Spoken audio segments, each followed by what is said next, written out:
Canal de bênção para você. Hoje vamos fazer mais um comentário da lição de número 9, o perigo da indiferença espiritual. E hoje, como vocês podem perceber, estamos aqui no templo central da Assembleia de Deus em Padre Marcos. Então, um ambiente aqui diferente, mas muito agradável. É um ambiente que com certeza nos inspira para poder falar da palavra de Deus. Então eu já vou pedindo para você deixar o seu like aí, tá certo? Comentar o vídeo também e estar compartilhando, tá ok? Você que não é inscrito no canal, se inscreva. Toda semana estou colocando o vídeo, comentário da lição bíblica da escola dominical. Você que não assistiu o meu último vídeo, eu peço para você ir lá assistir o comentário da lição de número 8, que está uma bênção, amém? Então, meu querido, minha querida, vamos para o comentário da nossa lição. O textual da nossa lição diz: Vós sereis meus amigos se fizeres o que eu vos mando. Se encontra em João, capítulo 15, e o versículo de número 14. A verdade prática: as palavras dos filhos de Deus devem condizer com aquilo que eles praticam. O texto bíblico se encontra em Mateus, capítulo 21, versículo 28 ao 32. Nós não iremos ler para ganharmos tempo, mas é de fundamental importância que o professor se atenha ao texto bíblico, leia, releia, para que esteja realmente por dentro do texto bíblico. O objetivo geral da nossa lição é destacar a importância da obediência e alertar para os perigos da indiferença espiritual. No primeiro ponto, nós temos o objetivo específico, que é interpretar a parábola dos dois filhos. O segundo ponto é alertar para os perigos de a prática não ser condizente com o discurso. E no terceiro ponto, incentivar a prática da obediência. Amém? Então, esses são o objetivo geral e os objetivos específicos que o professor deve estar atento. Então, meu querido, vamos adentrar nossa lição, iniciando aqui da introdução. A introdução da lição diz assim: na lição de hoje estudaremos uma parábola conhecida como a parábola dos dois filhos. Uma das curiosidades desta parábola é que ela ocorre apenas em Mateus. Ela ensina grandes lições e retrata o perigo da indiferença espiritual e a necessidade de obedecer à vontade de Deus, a fim de que possamos ser participantes do reino. Conforme aprendemos, quando se fala de obediência ao Senhor, não basta apenas palavras, pois o que realmente conta é se realmente praticamos aquilo que professamos. Então, como nós já vimos, essa parábola dos dois filhos, ela vai retratar, ela vai mostrar a importância da obediência. Então, Jesus estava querendo destacar esse princípio para os seus discípulos e para aqueles que lhe interrogavam, o princípio da obediência. No Antigo Testamento já tem um texto que é muito conhecido que diz que é melhor obedecer do que sacrificar. Está lá em 1 Samuel, capítulo 10 e os versículos seguintes. Então, a obediência ela é fundamental para o servo de Deus, para o filho de Deus, pois o que nos caracteriza como realmente verdadeiros servos de Deus é a nossa obediência ao Senhor. E nós vamos ver isso retratado na figura do filho que, a princípio, ele disse que não iria trabalhar para o seu pai, mas depois se arrependeu e foi. E, por outro lado, nós vimos o filho que disse que iria trabalhar, mas não foi. Então, nós vamos ver nessa lição também a importância de falar e fazer, ou seja, das palavras condizerem com as ações e vice-versa. Então, o ponto central da nossa lição diz: a obediência, conforme ensina a Bíblia, é a melhor forma de adorarmos a Deus. Isso aqui é bem interessante nós observarmos, porque adoração não é apenas dizer que amamos a Deus, não é apenas falar que amamos a Deus. Uma coisa é você expressar palavras de elogio a Deus, que está mais ligada ao louvor. Eu louvo a Deus pelo aquele que Ele fez, pelo aquele que Ele realiza, pela sua bondade. Mas adorar é pelo que Ele é. E nós, quando obedecemos a Deus, nós estamos adorando a Ele. Um exemplo que eu posso dar aqui para você é o exemplo de Abraão. Abraão, um adorador por excelência. Quando Deus pede o seu filho Isaque em sacrifício, Abraão, ele prontamente resolve obedecer a Deus, levando o seu filho para o altar do sacrifício. Esta obediência de Abraão vamos dizer assim, é um símbolo de adoração, é um exemplo de adoração genuína. Quando você obedece a Deus, você está adorando a Ele. Isso é fundamental nós destacarmos na lição. Então, vamos lá para o primeiro ponto. Primeiro ponto, interpretando a parábola dos dois filhos. Primeiro subtópico, o contexto da parábola. É sempre importante nós analisarmos o contexto, os versículos que vêm antes e os versículos que vêm depois, o que realmente está ali vamos dizer assim, ao redor dessa parábola, os eventos e aquilo que levaram a Jesus tratar desse assunto. Então, ele diz aqui no comentário: a parábola traz à cena um proprietário em busca de trabalhadores para a sua vinha, que, desta vez, na narrativa, são seus próprios filhos. Essa pequena porção bíblica, que cabe em poucos versículos, se não for devidamente estudada, pode passar despercebida das pessoas, escondendo o quanto há de trabalho a ser realizado, sua duração ou sua retribuição, concentrando-se na reação contrastante dos dois filhos ao pedido do pai. Então, destacar aqui nesse ponto que nós, como estudantes da Palavra de Deus, devemos estar atentos a todos os textos bíblicos e principalmente a passagens ou parábolas que contenham poucos versículos. Muitas vezes nós passamos desapercebido ou não damos o devido valor a passagens onde há poucos versículos, mas se nós formos observar, toda a palavra de Deus ela é inspirada e toda a palavra de Deus traz ensinamentos para nós. Essa parábola é um exemplo disso, parábola com poucos versículos, mas que traz um ensinamento grandioso, um ensinamento valioso sobre a importância da obediência, sobre a importância de praticarmos aquilo que nós falamos, de viver ou seja, de falar e viver aquilo que nós falamos. Então, é uma parábola riquíssima que traz ensinamentos grandiosos para as nossas vidas. 2. O assentimento puramente verbal. Assentimento é a concordância. Aqui está falando do filho que, ao ouvir o pedido do pai, ele diz: eu vou, pai, mas depois ele não vai, ele apenas fala que vai.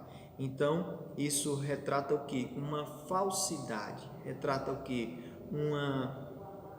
Um assentimento, ou seja, uma concordância apenas verbal. Ele falou da boca para fora.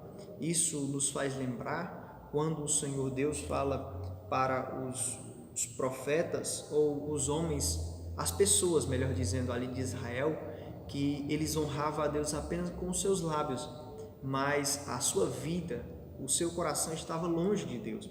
Então, o cristão ele deve falar conforme a verdade, conforme aquilo que está no seu coração.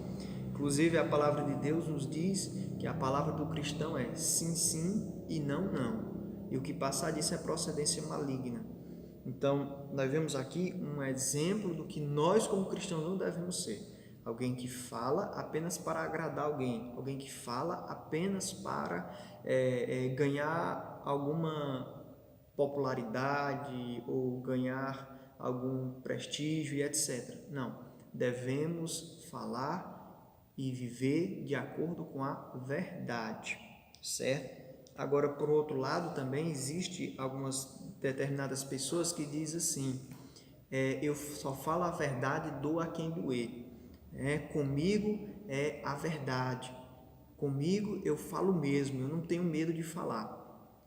Nós temos que dividir as coisas, nós temos que ponderar. Uma coisa é alguém falar a verdade, outra coisa é a pessoa ser ignorante, porque nós sabemos que devemos falar a verdade, mas a verdade ela tem uma forma certa de ser falada e tem a hora certa de ser falada também.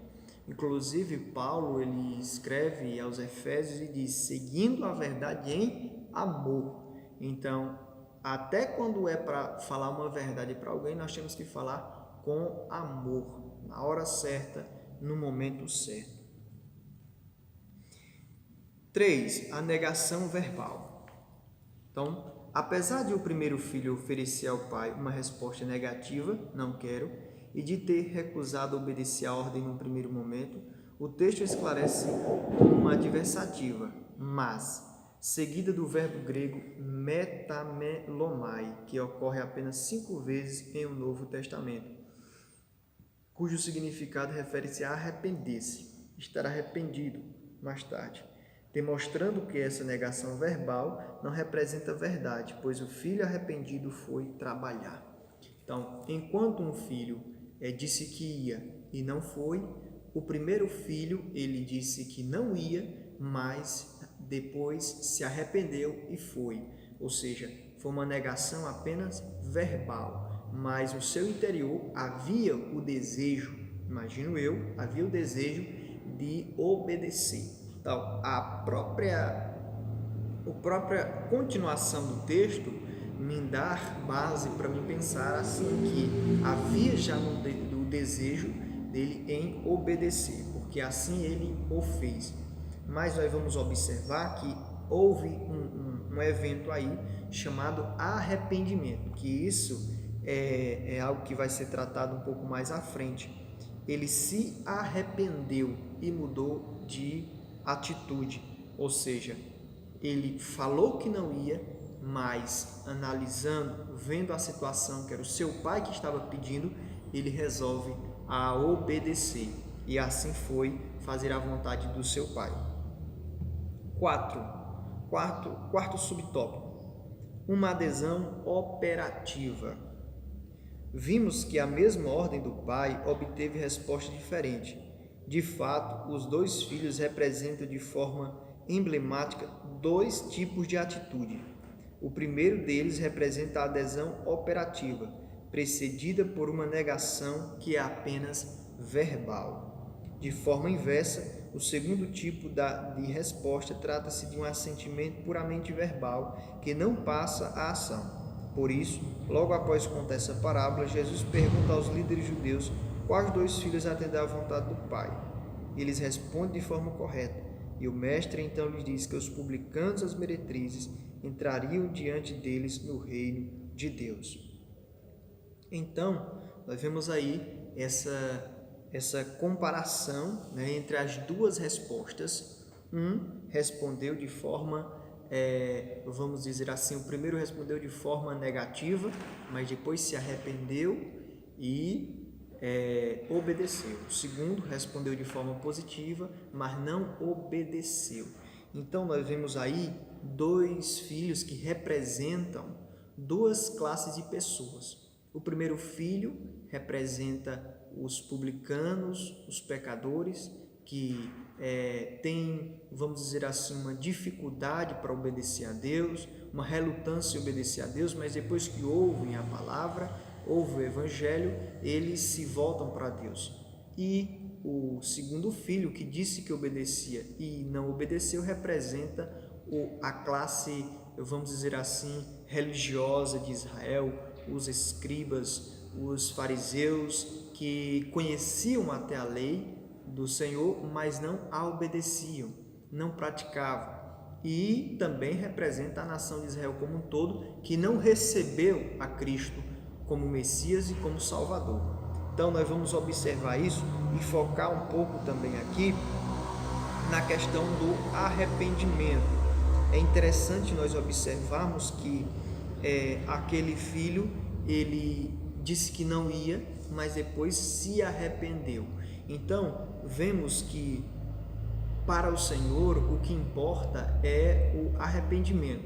Inclusive, tem uma frase muito bonita que o pastor Josué Brandão costuma dizer, que Deus não espera que nós não venhamos a pecar, mas Deus espera que nós nos arrependamos. E isso é verdade. Deus espera de nós uma atitude de arrependimento diante das falhas do pecado. Mas para Deus o que vale é a sinceridade do coração. A Bíblia diz assim, lá em Provérbios, o que confessa e deixa alcança misericórdia. Então, quando alguém se arrepende e abandona a prática do pecado, aí sim, Deus se agrada, Deus abençoa. Isso é fundamental nós observarmos. Nós vamos ver que o arrependimento ele é fundamental. Como, por exemplo, lá em Atos 3:19 diz, arrependei-vos, pois, e convertei-vos, para que sejam apagados os vossos pecados e venham assim os tempos de refrigério pela presença do Senhor. Então, o arrependimento ele é fundamental para a vida do cristão. Continuando aqui, o segundo ponto da nossa lição. Quando as palavras não se coadunam com a prática. Tá indo bem aí, professor? Tá indo bem aí, meu amigo? É sempre bom você na classe perguntar se os alunos estão acompanhando, se tem alguma dúvida, tá certo? Então vamos lá. Primeiro, palavras estéreis. A obediência ao Senhor não consiste em proferir palavras estéreis e religiosas, mas em praticar a verdade revelada na palavra de Deus, de forma concreta e precisa. Os representantes da antiga e longa tradição judaica estavam ali diante do mestre para demonstrar de maneira bem clara que a parábola retratava, bem clara o que a parábola retratava, pois não tiveram dificuldade alguma para responder à indagação de Jesus. Qual dos dois fez a vontade do Pai? O Senhor coloca-os frente a frente com a verdade, de modo que, ao responderem corretamente, eles pronunciam juízo de condenação contra si próprios, pois o tipo de resposta que eles dão a Deus os identifica com o filho que contradisse, com um não de fato e um sim apenas de lábios. Então, palavras estéreis, como nós já frisamos aqui, o cristão ele deve servir a Deus com sinceridade. As nossas palavras devem ser palavras que venham refletir verdadeiramente aquilo que nós acreditamos, aquilo que realmente está de acordo com a vontade de Deus. As nossas palavras não podem ser apenas palavras soltas ao vento, não, mas nossas palavras devem ser seguidas de ações, confirmadas por ações. Nosso maior exemplo é Jesus, que certa vez quando ele estava ensinando, estava pregando, ao final da sua pregação, as pessoas olharam para ele e se admiraram. Quem é este que ensina com tanta autoridade? Então, a autoridade de Jesus se baseava em quê? A autoridade do ensino se baseava em ele falar e ele fazer e falar. Então, essa é a base da autoridade. Então, as pessoas elas vão acreditar também em nós como cristãos, na nossa pregação, na nossa maneira de viver, no nosso testemunho, se nós agirmos de acordo com aquilo que nós falamos. Segundo subtópico, o arrependimento conduz à prática. Então, nós começamos a falar sobre arrependimento no primeiro ponto, e aqui só para pontuar a diferença entre arrependimento e remorso, que ele coloca aqui na lição. Arrependimento, como nós vimos, é uma mudança de atitude, alguém que reconhece que errou, que falhou, confessa e deixa, não torna a praticar mais aquilo que fez. Já o remorso é uma tristeza pela consequência do seu pecado e não um arrependimento, certo? A pessoa fica triste por aquilo que fez, ela fica sentida, mas ela não se arrepende, ela não muda, ela não deixa a prática errada. Um exemplo disso foi Judas. Judas entregou nosso Senhor Jesus Cristo e, quando viu o que tinha feito, ao invés de buscar socorro, de buscar a graça do Senhor, ele foi e se suicidou. Então, nós vemos aí a diferenciação entre arrependimento e remorso, tá ok? Ficou claro aí? Qualquer dúvida ou qualquer colocação, se você desejar, comenta aí embaixo no vídeo que nós vamos estar com certeza aí lendo os comentários e dialogando. O terceiro subtópico diz: palavras e ações devem se coadunar. É o que nós tínhamos falado aqui. As nossas palavras, nossas ações, elas devem andar juntas, elas devem andar casadas e não estarem separadas umas das outras, porque isso se chama hipocrisia, falsidade. E o cristão, ele não foi chamado para ser hipócrita, mas sim para ser sincero, para ser alguém de uma vida ilibada, de uma vida autêntica.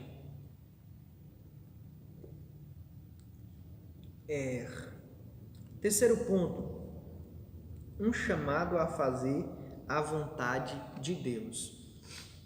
Primeiro subtópico, a impossibilidade da obediência à lei. As pessoas a quem Jesus dirige essa parábola estavam de fato muito interessadas em obedecer à lei, já que apenas ouvi-la de nada adiantava.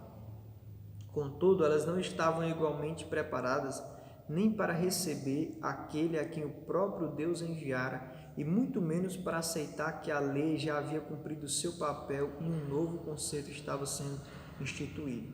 Então, a impossibilidade da obediência da lei.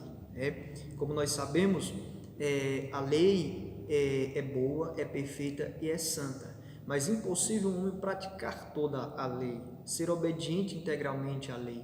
E nós sabemos que Jesus veio para cumprir a lei, e aqueles que se achegam pela fé a Cristo Jesus, eles cumprem a lei em Cristo Jesus. Então não há necessidade de viver pela lei, mas sim é preciso viver pela fé em Cristo Jesus. E os fariseus, os escribas, eles não receberam a Cristo. Então, eles queriam viver apenas pela lei, pela tradição dos anciões. E isso os afastava da vontade de Deus. 2. A fé desobediente. Certamente que entre os que ouviam a parábola encontravam-se também muitos publicanos, meretrizes e pecadores, que, ao contrário dos outros, alinhavam-se aos religiosos que não se arrependeram dos seus pecados de forma legítima e autêntica. Ou seja, junto com os publicanos, ou seja, junto com os religiosos que estavam ali ouvindo a mensagem de Jesus, a parábola, também tinham publicanos, pecadores que não tinham se arrependido também dos seus pecados. Então, essa mensagem ela era abrangente a todos. Jesus não estava privilegiando uma classe em detrimento da outra. Muito pelo contrário, ele estava querendo passar uma lição para todos. E ele vai destacar, o comentarista aqui, falar sobre aquelas pessoas que recebem a graça de Deus e acham que pode continuar vivendo da mesma forma. Não, eu fui liberto por Cristo, eu sou livre e posso viver de qualquer forma. E ele chama aqui de graça barata. E nós sabemos que nós fomos salvos pela graça, mas não foi de graça. Teve um preço e foi pago na cruz do Calvário para que nós pudéssemos ser salvos. Então, hoje, nós que estamos na posição de servos de Deus, de filhos de Deus, devemos honrar essa posição, procurando viver de forma que agrade ao Senhor. Isto, por exemplo, lá em Romanos capítulo 6, vai tratar sobre isso, sobre a vida debaixo da graça, e uma vida de acordo com a vontade de Deus. Terceiro subtópico, o discípulo faz a vontade de Deus. Em João 15,14, Jesus é enfático a ensinar que nós seremos seus amigos se fizermos o que ele manda. Fazer a vontade de Deus era o eixo sobre o qual supostamente tirava toda a religião de Israel. A lei ensinada pelos líderes religiosos da nação era a expressão clara e escrita dessa vontade.